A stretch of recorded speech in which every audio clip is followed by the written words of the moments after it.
What up, world? It's your boy E coming at you from the Nattering With E studios. Today, we have an episode of Welcome to Visionaries Global Media, your number one source for podcasting entertainment.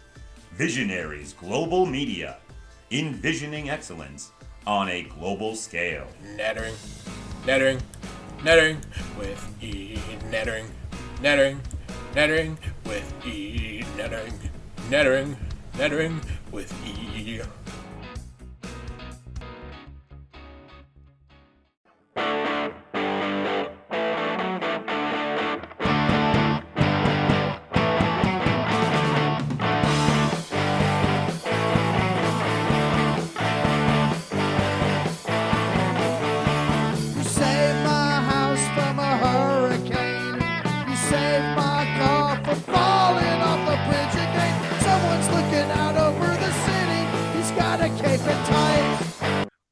Welcome back to another episode of Nattering with E, your number one podcast for all Lex Luger facts. On this day in 1994, Lex Luger and Bret Hart take on IRS, Erwin R. Shyster, and Owen Hart in a tag team match. Coming out on top in 17 minutes. When this episode drops on Wednesday, Luger and Hart will be taking on Owen Hart and Yokozuna on the road to WrestleMania. Now, both Bret and Luger, as you'll recall from the 94 Royal Rumble, technically tied, even though Bret clearly landed first on the outside. Thus, both get the title shot against Yokozuna at Mania in a couple of weeks. So this is episode 23. I'm figuring by episode 30 we'll be at Mania with to just cover those couple of matches. So Nick, today I'm joined by Nick Maniwa, wrestling's BFF and power drinking idol as well. And I just wanted to know, Nick, before we get started, do you remember 94, like that run of like Luger doing the Lex Express and all those memories? Or I definitely remember the Lex Express. I remember him slamming Yoko. I remember them trying to make him the next big baby face. But I don't have a ton of. I was a poor kid, so I didn't get to watch WrestleMania live. I had to wait for the VHS tape to come out at the video store. But I'm pretty sure Bret won that fair and square, that Rumble.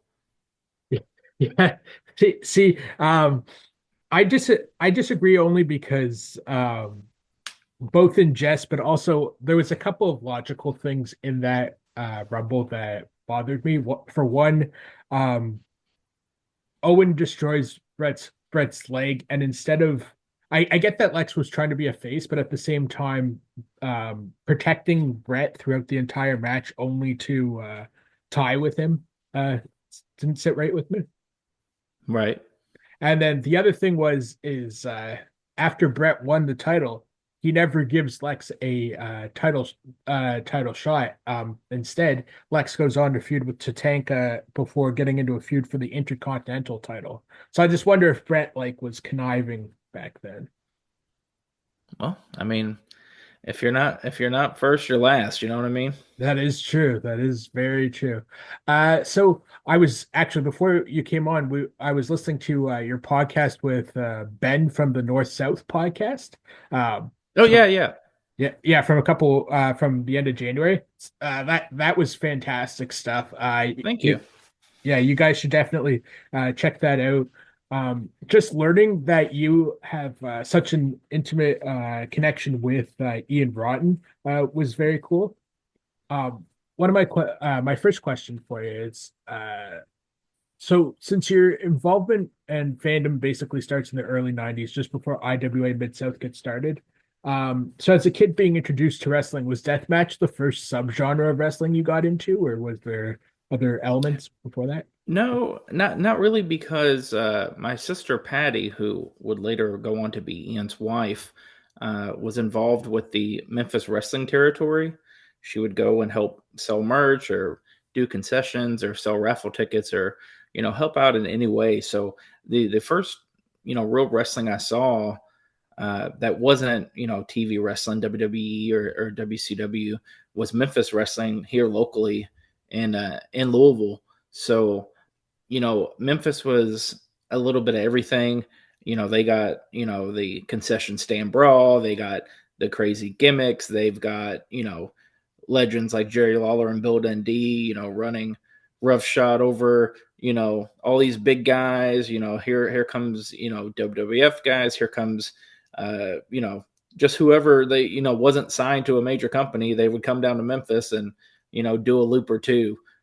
So I would say definitely Memphis wrestling like has my heart. Like that's what I go to most if I'm just looking for something. If I'm on YouTube and there's a new subscription of something popping up and it's Memphis related. I'm watching that first. So I would say definitely Memphis wrestling, and then later on, in 90 five is when Ian and Axel started doing all the deathmatch type stuff in ECW. They say what you want about Ian or Axel, but they really brought that style to the United States. So, no one was really doing it to the extreme, no pun intended, like they were.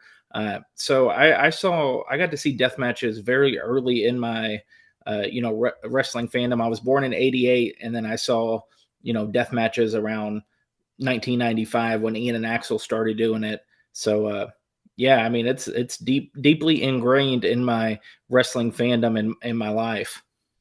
It's funny, being 8 years old when you see your first death match, and then I guess did that desensitize you to any of these unsafe chair shots we would see in the mid '90s to the early 2000s? It definitely did. Obviously, we know more about CTE and stuff of that nature nowadays than we did back then. Uh, but I used to love a good chair shot back in the day. Uh, Unfortunately, it's not worth the risk. Is not worth that shot to the head. So I can't really cheer for him anymore. You still see some nasty ones, especially on the indie scene. And you kind of cringe and you kind of go, oh God. You just hope that that person doesn't have any long standing effects from it. Absolutely, and as we both know, most indie wrestlers have shoot jobs as well. So it must be annoying. Some guy is unsafe with a chair shot or attack spot, and you're thinking to yourself, "Oh, I gotta go up. I gotta go to work tomorrow, man. Like, what do you do?"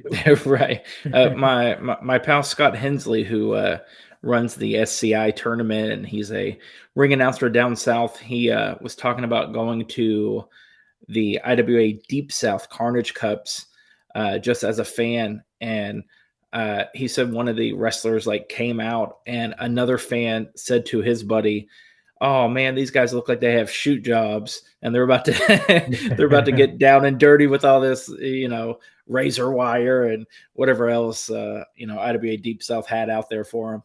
Yeah, it's crazy. One of my buddies is a teacher, but he wrestles on weekends, and I was just like, taking out that rage, you can't show you can't show the children, Right, eh? right.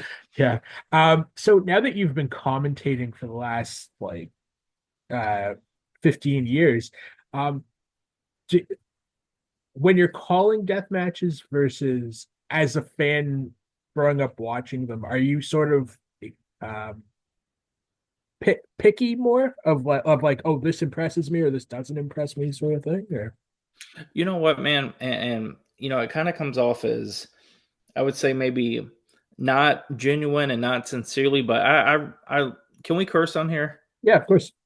Okay. I love this shit. I love everything involved with pro wrestling, whether it's death matches, regular wrestling, Memphis style, strong style, comedy. I love everything. So if I'm calling something, and even if I've seen, a light tube bust over someone's head 8,000 times, 8,001, I'm still going to react to it because it's still, a big deal. It's still glass being broken over someone's head. So I'm not jaded. I'm not, anything like that when it comes to pro wrestling, whether it be death matches or anything, because I just love all of this. I want everyone to, go on and make $1 million, hook me up with some comps when you're doing, WrestleMania main events or something. But, I'm just, I react the same way watching at home that I do when I'm doing commentary. I'm just not calling the match when I'm reacting at home.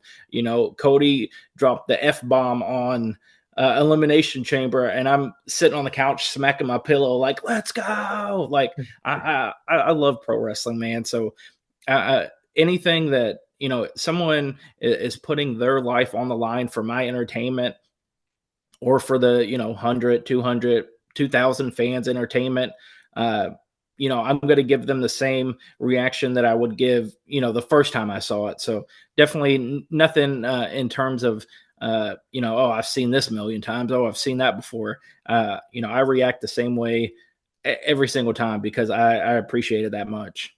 Oh yeah, definitely. And I feel the same way. I was thinking about that a couple of I think it was last year, the year before, when AEW did Blood and Guts, where it was Elite versus Blackpool Combat Club, and they're just hit it. I had watched so much deathmatch wrestling up to that point that when Kenny was getting hit with the chairs by Claudio and Mox, I was like, whatever. Then Mox pulls out that like nail board thing to back body drop Kenny on, and three things came to my mind. Firstly, I was like, "Oh, this is my jam," because I've been watching a ton of RPW and H2O and even some old IWA Mid South amongst the many deathmatch promotions. So I was like, "Oh, this is my jam." Then I'm like, "He's not really going to back body drop him onto that, is he?" And then after he did it, I was like, "Okay, maybe that wasn't as cool as I thought it was going to be." So it's interesting because like on the one hand, I know on Ben's podcast, also I don't know them at all. I just discovered it today, but I know when Ben was talking to you, he was talking about various deathmatch wrestlers who like you're used to seeing them take the light tubes and stuff. So does it ever amaze you when guys who are on the highest levels, for lack of a better phrase, take these spots as well?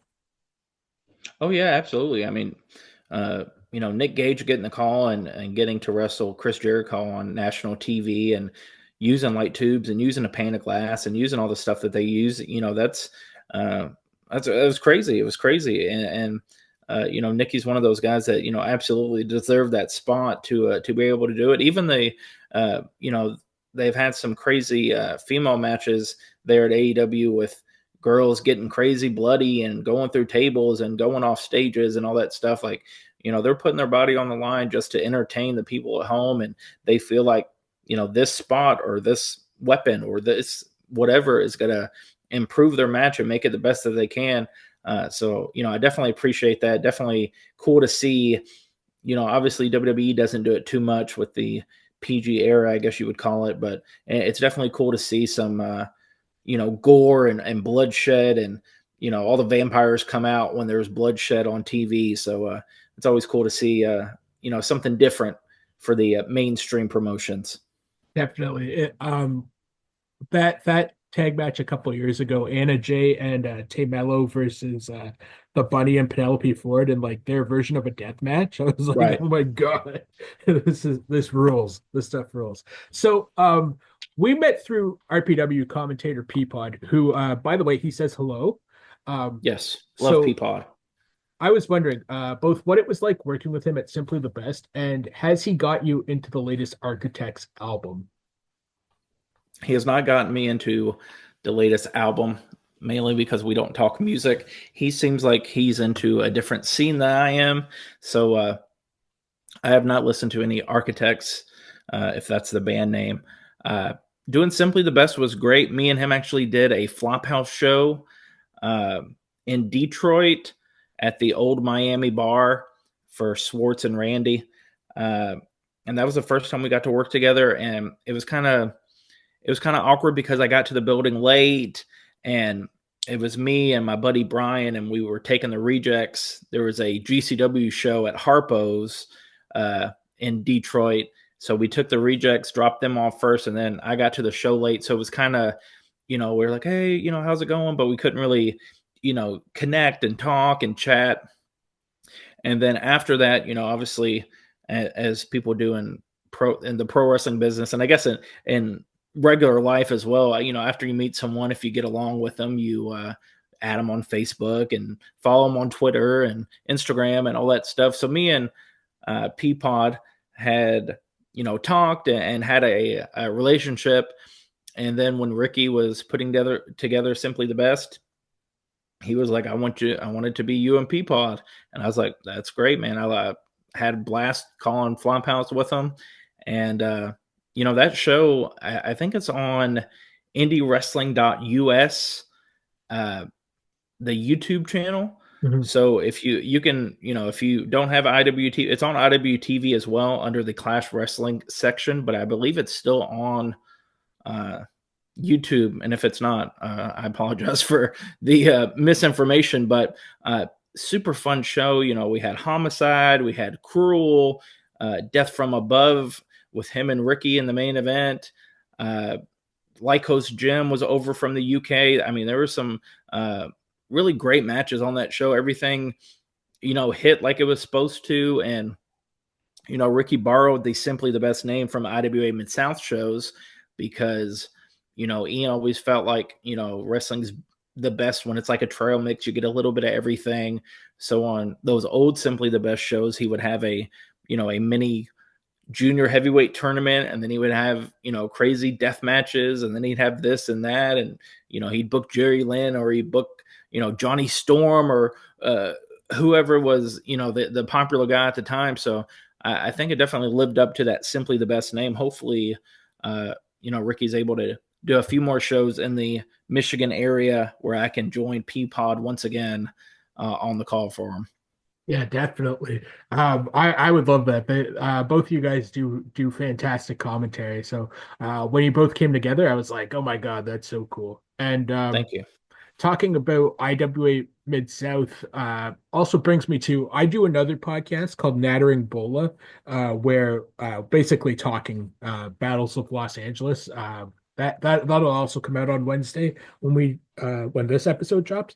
Anyways, so the reason I bring that up is because one of the reasons Peapod suggested I get in touch with you is because I was talking to Smart Mouth TV or Smart Mouth Video. I think they're the guys who work with IWTV.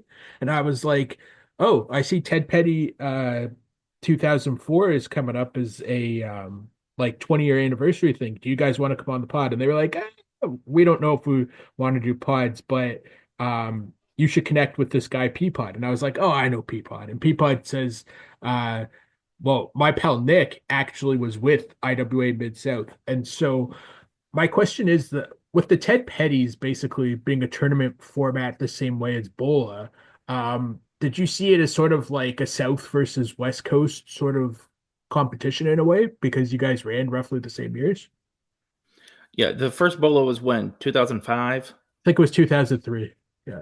2000. 2003. Yeah. Okay. So TPI actually came to be from, we had a tournament in 2000 called the Sweet Science 16. And in 2000, IWA was more of a deathmatch promotion. So the Sweet Science 16 was basically, we had an influx of technical wrestlers, you know, Chris Hero, CM Punk, Colt Cabana, you know, other guys, and, you know, they're not doing death matches. They're not hitting people with light tubes. So we wanted to showcase, you know, the technical wrestling side of IWA Mid-South. So we started the Sweet Science 16 in 2000. Chris Hero won the first one. And then Nova, aka Simon Dean, won, or was in the finals of the 2001 tournament. He actually lost to Ace Steel, who won that tournament. And then in 2002, unfortunately, Rocco Rock Ted Petty passed away, and Ian wanted to commemorate you know, his career, his legacy, his kind of can do anything. You know, a lot of people only know him as Rocco Rock, but he was the Cheetah Kid before he was Rocco Rock, and, you know, was doing moonsaults and topes and all this stuff, you know, in the late 80s, early 90s. So Ian saw, you know, the Sweet Science 16 as a way to, you know, commemorate his fallen brother. So he renamed it the Ted Petty Invitational, which we started in 2002. BJ Whitmer won that first tournament. Danny Daniels won 03, and so on and so on. So it was the thing about IWA was it was kind of a melting pot of all the other independents. When CZW and GCW were kind of beefing and not getting along, we were able to book Ricky Shane Page versus Nick Gage in an IWA ring when they were both heavyweight champions for their promotion. And obviously PWG never did the streaming or anything like that, but there was always this long delay from tournaments or just PWG shows when they happen. So we were able to load up a show, have a super show like a TPI, and get it out in 2 to 3 weeks rather than 2 to 3 months like PWG's schedule seemed to be at the time. Yeah, it was just we Ian would always bring in, the best of the best, no pun intended, to CZW, people from the West Coast, East Coast, up north, in the Midwest, down south. So we always had, like I said, like a melting pot with IWA. So it was never like oh, they're doing this, or, oh, they can't do that. Like we always had, CZW had the best of the best, and, the Super 8 and all these other tournaments. So it was just more so about making our tournaments the best than worrying about what other people were doing. So, dare I say it, you guys tried to make it simply the best. Yes. Sorry, terrible pun there. That's amazing. That's a great story there. I just want to go back to something. You mentioned that you and Peapod don't have the same sort of music. So, what are you into music wise? Man, I'm an old man now, so I rarely listen to like newer music. I would much rather listen to a podcast. So I'm a stay-at-home dad, and that moonlights as a wrestling commentator on the weekends.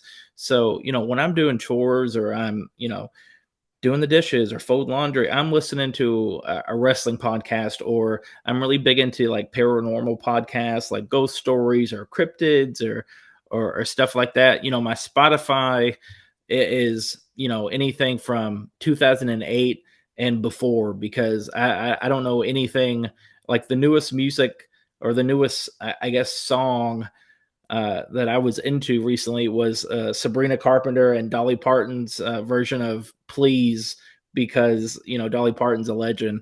But I don't go out of my way to, listen to new music. My favorite band of all time is Hello Goodbye, and they're like a punk pop band from the early 2000s. They were on a Real World season, and that's how I found them, and I've been following them ever since. Big fan of Childish Gambino's few the early albums of Childish Gambino. I like everything, but if I'm listening to anything nowadays, it's going to be the podcast Between the Sheets, or it's going to be the Paranormal Podcast Radio Rental, or Jim Harold's Campfire, or Monsters Among Us, something like that, instead of any music. If I'm listening to music, it's stuff that has been out for, at least 10, 15, 20 years at this point. Yeah, I remember because we're the same age, so I remember growing up and you'd make a mix CD for a girl, and now I'm listening to you say nothing since before 2008, and I'm like, I just want to make you a mix CD and mail it to you, man. Yeah, I used to love making mix CDs. I was like one of the only kids in my middle school and high school that had like a CD burner. So that was like one of my hustles. I would charge like $5 for like, hey, you want a copy of the new Eminem CD or Afro Man CD or whatever the newest thing was. And then I eventually started. People would give me a list of like, hey, can you like find all these beats for me? And like kids were like getting me to burn instrumentals for them so they could like write raps over them and stuff in high school. It was pretty crazy. That's awesome. That's awesome. So aside from wrestling, you're also into like energy drink Is it energy drinks that you and your family review, or is that? Yeah, just snack reviews. Me and Reed Bentley used to do food reviews back in the day, about 10 years ago. and former pro wrestler Eric Stevens from Ring of Honor, him and his kids used to do reviews, and my kids saw those, and they were kind of, you know, talking about doing them, and we've done quite a few, and we kind of slowed down on it, but you know, any kind of new snacks or new soda or anything like that, we'll do a review. Actually have some peanut butter and jelly M&Ms that a buddy Rick gave me at the most recent Grindhouse show, so we can do a review on them. So you may see that in the very near future. They're on the Team Best Dude YouTube account. You can also look up Bentley and Maniwa review, and it should pop up on the old YouTube for you. But yeah, man, they have a blast doing them. I try to keep them around. You know, the Twitter upload is like 2 minutes and 20 seconds or 240 or something. So I try to keep it where the full thing's on Twitter, but you know, kids go into business for themselves and start talking and you know, doing their nonsense. So they're in full on YouTube. There's some on Twitter if you want to check them out. But yeah, the kids have a blast doing those. That's awesome. You know what they say, kids are like the original heels and faces, so to Right. speak. They got all the shoot Right. promos and things like that. So Absolutely. like I was just going off on a tangent here. I was hanging out with my nieces yesterday, and one of them wanted to play this game called Dollies and Groceries. I'm like, all right, whatever. And so I'm like, oh, where she named her dolls steak, rigatoni, and macaroni. And so I'm like, oh, how are rigatoni, macaroni, and steak? And she goes, macaroni sick, rigatoni sick, and steak died 2 weeks ago. Oh no. And she's like 3, and I was like, "How do you know Right. what that is?" Right. And my sis, Bad year for steak. yeah, yeah, my sister's like, I have no idea where she got that from. Right. I was like, okay, it was pretty good. So you're known as the wrestling BFF Nick Maniwa, and at Elimination Chamber this past weekend, we saw John Cena finally turn heel. So my question is, would the wrestling BFF ever turn heel? I don't think so. I mean, you really gotta. I always say like nothing in my life makes me more mad than pro wrestling, Yeah. and in that sense, it's just like, you know, just people not listening or people, you know, going into business for themselves or not doing what they were told and stuff like that. But you know, like I said, I love this stuff. I just want everyone to make a whole bunch of money. I want everyone to be better. I want than they were the match before, and you know, I'm having a blast calling it, whether it be GCW that's seen on Triller TV or if it's, you know, Generation Next Pro Wrestling, which is on High Spots, or if it's Grindhouse Pro Wrestling, which is, you know, trying to find a local TV deal instead of putting up their full shows anywhere on the internet. So it doesn't matter what it is. You know, if I'm a heel, then you have done something to piss me off or anger me. And more often than not, if we do not get along or if you piss me off often, I just kind of shut you down and shut you out. I have nothing to do with you, and you know, barely shake your hand if you know, we're around each other a lot. Thankfully, nowadays, and even, you know, my whole wrestling fandom, you know, if you're a jerk, you didn't last too long at IWA Mid South, and you know, if there's people I don't want to be around, either, you know, I'm gonna be professional and do my job to the best of its abilities. You'd never know that I didn't like said person, or I didn't get along with them, or we didn't vibe, or you know, whatever the situation may be. But you know, if I'm not down with whatever vibe that there is, I'll just stay home. Like I'm not gonna I'm not gonna you know, be miserable at a show and you know, be upset and you know, being around the thing that I love the most besides my family. You know, I'm not gonna be upset about it. So you know, if there's, you know, a whole promotion of people that Nick Maniwa doesn't vibe with, and you will not see me there because I will not give anything like that my energy. So screw Peapod, basically. I'm just Pretty much, yeah.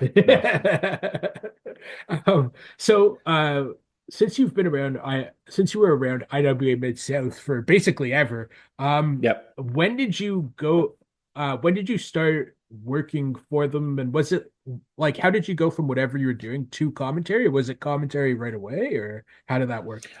So, IWA started in '96, and my sister Patty was, the ticket taker, and uh, she did whatever she could to help the promotion out. So, even when I was, 8 years old, 9 years old, I was sitting behind the merch table and trying to sell merch, and uh, you know, whatever, running drinks back to the locker room, or whatever. And then when we moved to the Charlestown building, which is the Blue Barn that CM Punk always referenced back in the day, I used to sit up top in the balcony, and the music man was a guy named Eric. And he basically, without really saying, like, hey, I'm going to teach you how to do this, taught me how to do it. So I actually started in like December of 2001 as the sound guy, which was basically me with an amp and a CD player, and I knew how to fade up and down, and that was it. And then, I did that from 2001 till about 2008. And then 2008 was like the real first time that I jumped on commentary. I looked over, and my pal, I think it was Jim Fannin, was solo on commentary, and he kind of waved me over. So I jumped on and actually got to do a Necro Butcher Sammy Callahan match in, I want to say it was like the fall of 2008. And then I would kind of jump on stuff here and there when I would pop in, because I want to say in 2008, IWA Mid South moved up to Illinois, and I live in Louisville, Kentucky. So, a lot of people from Kentucky weren't driving up to the shows and stuff. So I kind of fell out with IWA. I would go up every now and then. I'd go up for a TPI or something like that. But when they moved back down this way in 2013 or 2011, Ian and Mitch Ryder were running shows together, and I was a heel manager for Reed Bentley and Big Sue Jackson for 2 shows until that company went away. And then in 2013, he brought IWA Mid South back, and that's when I started my, I guess, official career as a commentator. So that was, I think, June of 2013. I was the lead commentator with Mean Mitch Page and a cast of other people.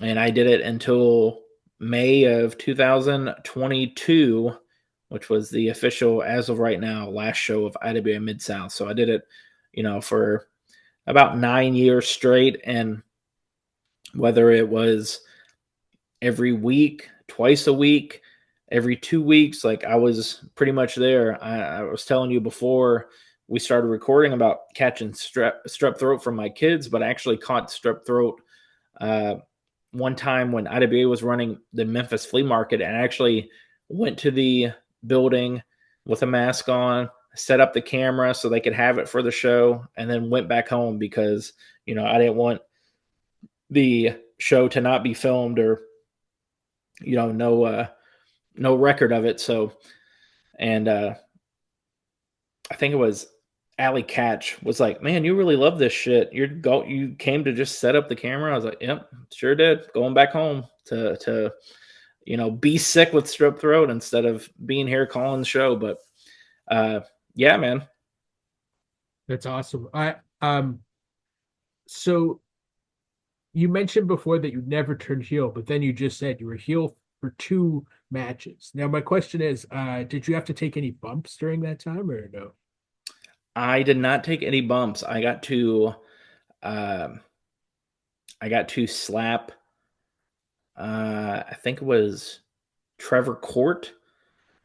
Trevor Court and Remy Wilkins were a tag team that were trained by the King of Indiana, Billy Rock, easy for me to say.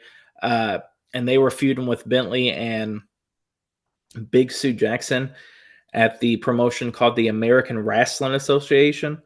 Wrestling spelled with an R, so it was ARA. And we did one match, and then we were supposed to come back the next month with a street fight, and then another match on the card did not make the show, so we had to do the street fight like after intermission. So I did two of those matches, and then the next show, it was myself, Big Sue Jackson, and Reed Bentley taking on. Well, I wasn't wrestling; I was managing them. Taking on Spider Nate Webb and Ox Harley, with Mean Mitch Page as the special guest referee.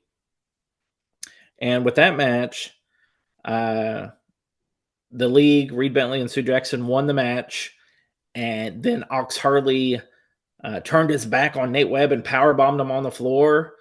And then we were kind of jaw jacking with Mean Mitch Page in the ring. And as he stepped out of the ring, I kicked the rope to crotch him. And then Sue and Reed Bentley beat down, this king of the death matches, Mean Mitch Page, which was supposed to lead to a match with Mitch. And unfortunately, it never happened because the promotion shut down. But, that's on Reed Bentley's YouTube. If you want to see Nick Maniwa as a pro wrestling manager in action, it's the league versus Ox Harley and Nate Webb. So definitely check that out if you want to see me and Reed Bentley act like a fool. We had people after the first show, just being a dastardly hill. We made little kids crying after the first show. We actually had like fans waiting in the parking lot for us. Oh God. I guess to Rumble, it was it was a group of ladies, so we weren't too intimidated, but they were very upset that we made their kid cry.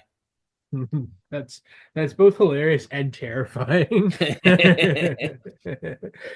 So Reed Bentley and you are good pals, and I was wondering, we've seen the Rejects battle Violence is Forever during Violence is Forever uh, over a year tag title reign.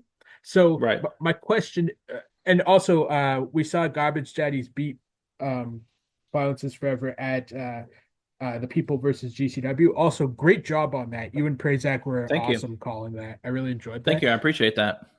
So my question is two things: is Violence Forever and um, does Reed Bentley ever do singles matches? Because it seems like unless John Wayne Murdoch needs a partner these days, it's he mainly is behind the scenes if he's doing anything.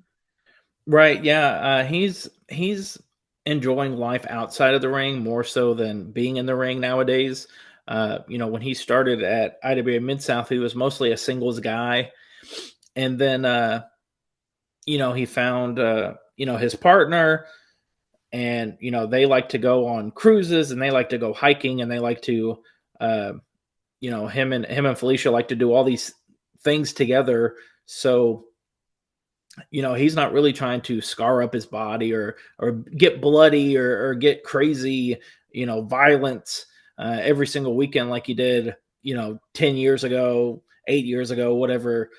So he's pretty much just enjoying life as a regular human being outside of pro wrestling. Yeah, he's just tagging with John Wayne Murdoch when the opportunity comes up. We saw them in Indianapolis at that last GCW show there, and he kind of pops in, here and there when GCW calls him. He appreciates his time away from wrestling, but he will put on the boots. He will put on the flannel if the greens are in the white at the end of the night. So if you want to book Reed Bentley, hit him up, and maybe y'all can work out a deal. But he's not going to come to you and beg for an opportunity anymore. You know what I'm saying? Yeah, definitely. And is Violence Forever? I think so. I think it is. Those guys are so cool. I met them at a GCW's up here in Toronto, and they did Worst Behavior in July, and they're wrestling a local team here called Dynasty, which has like 4 or 5 members. And I lean over to Dom Guarini and I go, there's five of them, and there's two of you. I hope you have a plan. And he just goes, "Don't worry, man. We have it covered." I was like, that rules. And then they ended up like kicking the local team's butt, of course, because Right, it's violence is forever. Um, right. so with a couple random questions for you about wrestlers. One is how so Matt Seidel wins the '04 Ted Petty Invitational, and in the time frame I'm in right now with the Bola podcast, we're around 2015, 16, so he's like still involved in these tournaments making his mark. Is he a guy that you would put on a Mount Rushmore, or do you think he belongs in a Hall of Fame, or what's your take on Matt Seidel? I would definitely put him in the Indie Wrestling Hall of Fame for sure because when him and Delirious and Daisy Hayes and later Mischief, we always called them the St. Louis crew because that's where they were from. But when they came into IWA Mid South, I mean, it was like a boost of energy, some fresh air coming into the company for sure. And Ian, really saw a lot in Matt Seidel.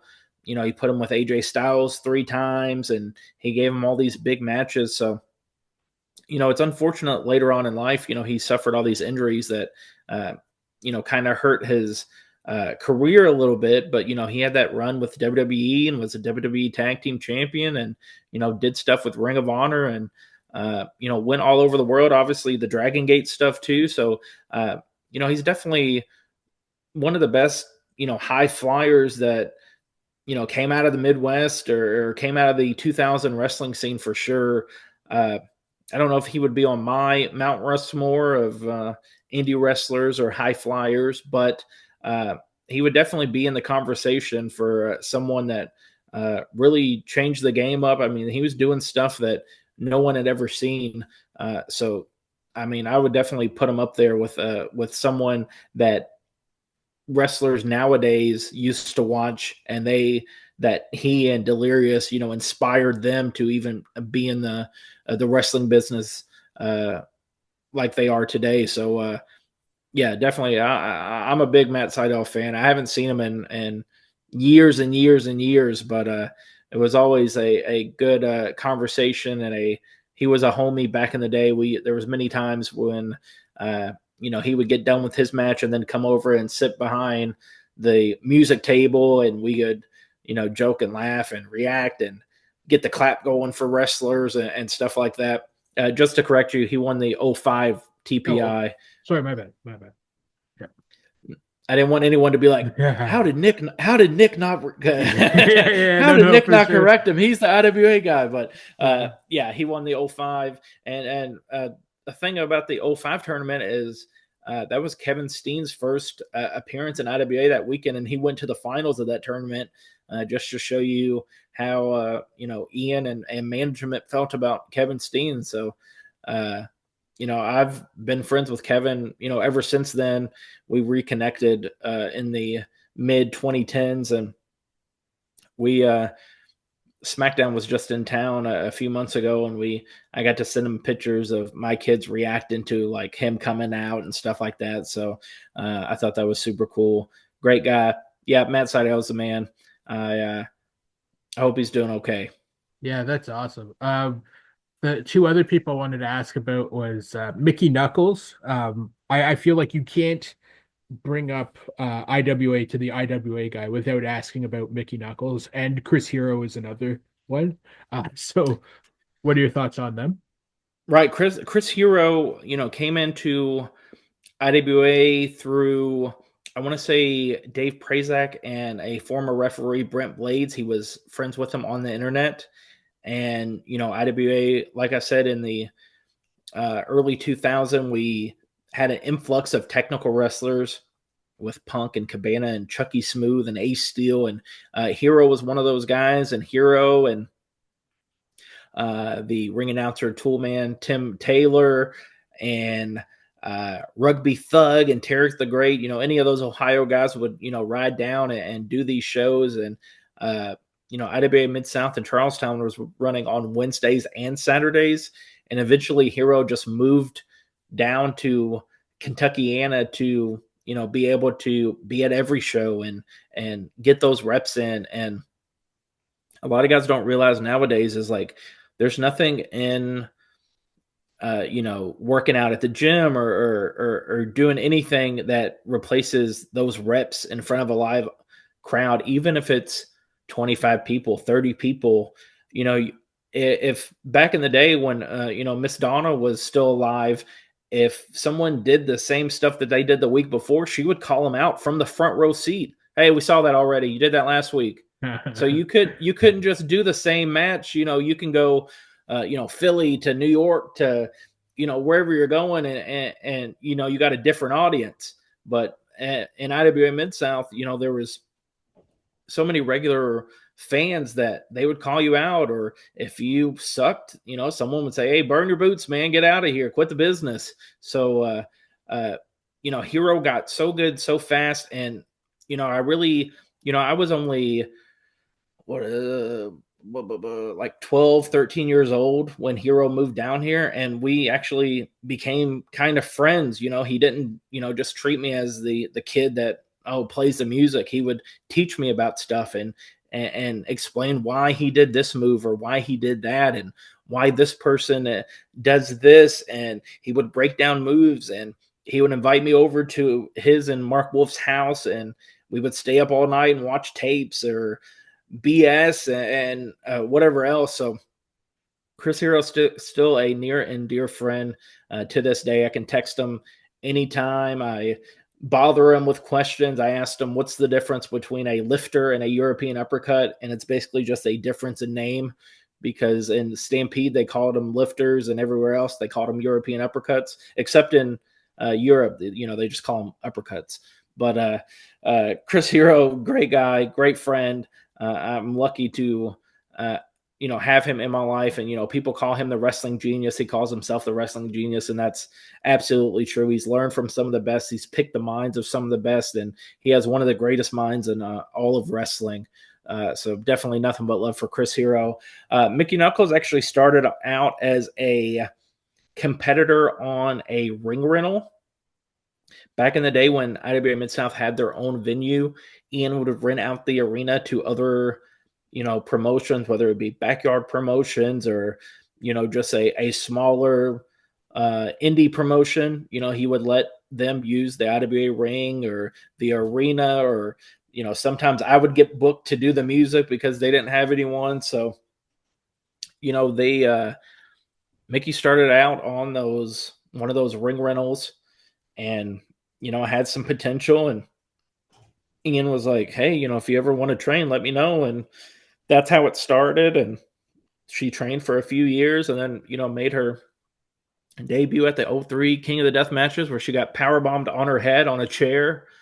And she's gone on to do tours of Germany and Japan and England, and she's a regular for Juggalo Championship Wrestling again. She's going all over nowadays. So she definitely made a name for herself. There was one point before she broke her leg, where she was one of the best women's wrestlers in the Midwest, in this section of the country. And obviously when she broke her leg, she took some time off, and some ring rust formed, but she's back to it now, still getting crazy, bleeding, bringing out axes, and whatever crazy stuff she gets involved with nowadays. So still out there kicking. So watch out if you're a women's wrestler, or even a male wrestler. She doesn't pick and choose. She'll take on anyone. She's that tough. Yeah, she and Judge Joe Dredd's feud in CCW the last number of years has been quite something to watch. A couple of years ago, when I was first starting the podcast, I was watching IWA N8 or something like that. The Danny DeMonto's promotion, that one.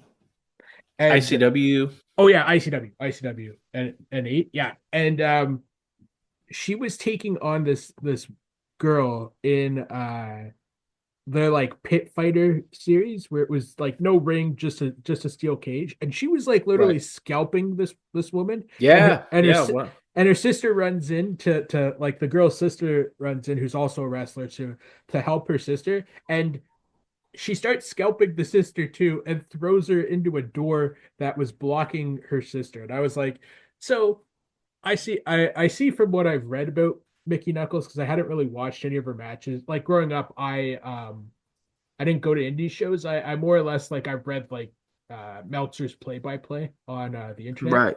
of shows. And so I read about like IWA Mid South all the time, and I was like, oh, so fast forward to 2023 and Mickey Knuckles is still scalping people. And I was like, this doesn't surprise me after what I've read about Right. it. Right. For sure.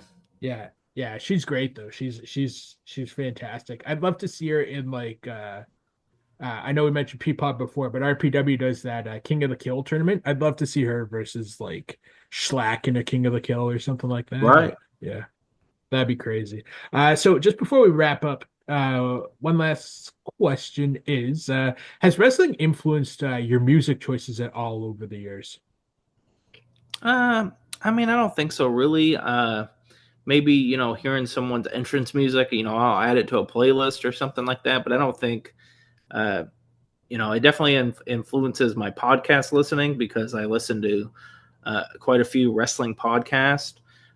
So between the sheets, like I mentioned before, I listen to Outlaws to Independence, which is a Bo James podcast where he's talking about how outlaw promotions have went from the the bars and the shitty armories back in the day to being a viable indie promotion and stuff like that. So I would say definitely influences my podcast listening, but I wouldn't say, like I said, my if you want music stuff from me, it's you're going to be very very disappointed because I'm listening to stuff that I already like. So You can't disappoint me. You're the wrestling BFF, so nothing you thank say you. disappoints me. What I was gonna ask too, because that reminded me of a different question, is so are you still doing your podcast too? The one with Mike and the one with Reed? Or Yes, yes. He his job took away work from home, so he lives on the West Coast in California. I live here in the Midwest, and we're both dads. We both have kids, so I try to do all my podcasting when my kids are at school, just so I don't have to be like, "Hey, keep it down in there," or, whatever. So we used to do the podcast when he, had his work from home day, and unfortunately that got taken away from him. So the scheduling and with all the youth sports that his children are in has made it hard to get the scheduling back down. So we do have a show planned. We're watching the show, so hopefully we can get that up and going again. I do have a episode of WrestleMania that's in the can that I need to finish editing and get it out. And then me and Ray Bentley haven't done one in a while. We used to do them in person when he lived in Louisville, and now he lives in Lexington, which is about 90 minutes away. So we haven't done a podcast in a while. We did a one over Skype, so maybe we can get another one in before Skype goes away in May. But like I said, he's not really doing a ton of shows or anything like that, so we don't have too much to talk about, and we kind of talk every day. Being best friends, we talk every day anyway. So back in the day, he used to start a story in text or calling me, and I'd be like, wait, save it for the podcast. So we don't really have that anymore. So hopefully we can get another Bentley and Maniwa variety show. If you have any interest in listening to any of those podcasts, if you look up the BNMVS podcast network, that's the letters BNMVS. You can find us on Apple, Spotify, anywhere there's podcasts. You can find us. If you go to the BNMVS podcast network Facebook page, you can see all the things that we're on. We're on Podbean, we're on Pod this and Pod that. Anywhere you find podcasts, it's probably up. I do have some ideas with WrestleMania where I can, interview some of my friends and find out their history and stuff like that. So I just got to quit being lazy and uh, get back in the groove of podcasting again. Nice. That's awesome, man. So, before we get out of here, thanks so much for coming on. Is there anything you'd like to promote or shout out or? As I said, I do pro wrestling commentary. So if you're a pro wrestler or a pro wrestling promotion that needs a commentator, hit me up. I do post commentary where I record it and edit it and send it to your editor or send it back to you. And I could even put the commentary over the video if need be. I had my pal Nick Depp hired me for, I want to say 5 or 6 matches for his YouTube channel. So it doesn't just have to be a promotion based situation. If you have the files, if you have the matches that I can clearly see and get the point across, we can do some business there. As always, I'm at Nick Maniwa on everything: Twitter, Instagram, Facebook, anywhere you can find someone. TikTok, I'm at Nick Maniwa.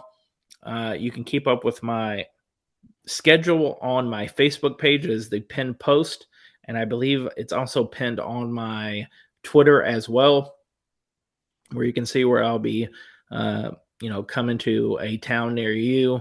I think my March dates are, I have Grindhouse Pro Wrestling, which is in Jeffersonville, Indiana, on March 23rd as a $15 ticket. And then I also have the return of House of Heat Pro Wrestling, which is based in Lafayette, Indiana. That is on March 29th. The main event of that show is a big 4-way mixed forces tag team ladder match to determine the first mixed forces champions. And the mixed forces is a man and woman tag team set of titles. That's the only set of tag team titles we have at House of Heat Pro Wrestling. That match will be David Ali and Heather Monroe against Laney Luck and GPA, against Tommy Davis and Ashlyn Alexander, and against Katie Arquette, and Derek Dillinger.